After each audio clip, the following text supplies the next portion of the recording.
kira-kira na 25 boh gajah. Assalamualaikum warahmatullahi wabarakatuh. Berita Uronyo.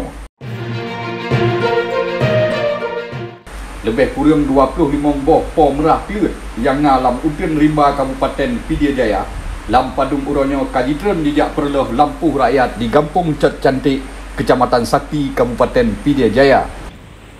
Ban gedengar na kawanan gajah di kampungnya wartawan Freelance News Bahasa Aceh Amri Arnida langsung ke Puplong Honda gejak ke kampungnya di Bak Urohameh tanggal 20 Sekurang bulan Sekurang tahun 2022 cet uro. Tapi sayang ban truk kenan gajah kaji tamong lam Uten Raya Lom. Gesi Kampung Cot Cantik Sulaiman di Bak Berita Bahasa Aceh Freelance News gopnyan gemarin bahawa na lebih kurang 25 boh gajah kelut kaput uro jejak paju ngan diperloh asal lampuh rakyat lagi bau, bak pisang, bak putih, bak pinang dan tanaman lain yang na dalam lampuh rakyat di kampungnya. Pak Kecik, pajan kamlai diganggu tanaman warga li gajah.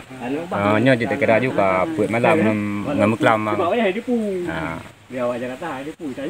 Lah, padum boh gajah nak kira-kira diperkirakan Pak Kecik.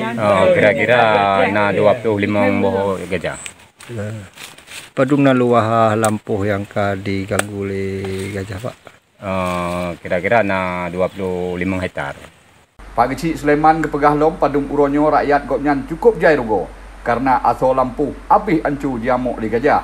Kecik kepegah lom lawitnya rakyat geuse gajah kelitnya ngan berde triang tapi kelompok gajahnya manteng na di daerahnya.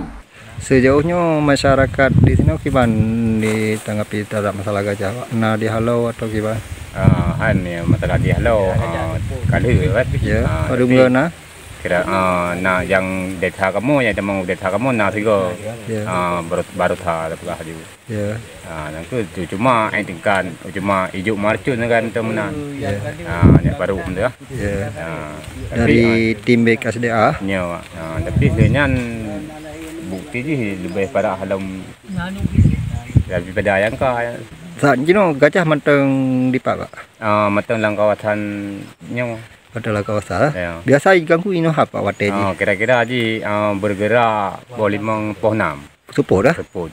Sampai malam Sampai malam. Bengah hendak bengah ka baru ja. Istirahat je. Dengan istirahat. Ya. Minuhat di tengah ya. Gecik gelake bak pihak BKSDA Aceh untuk gemar gajah yang seit gejak paruh gajah kelut di kampung gopnyan bekli jejak reloh lampuh rakyat karena lebih kurang 25 boh gajahnya manteng di daerahnya. Habanyo gebesampo oleh Amri Arnida Pedia Jaya Freelance News nan me Inggeris haba me Aceh.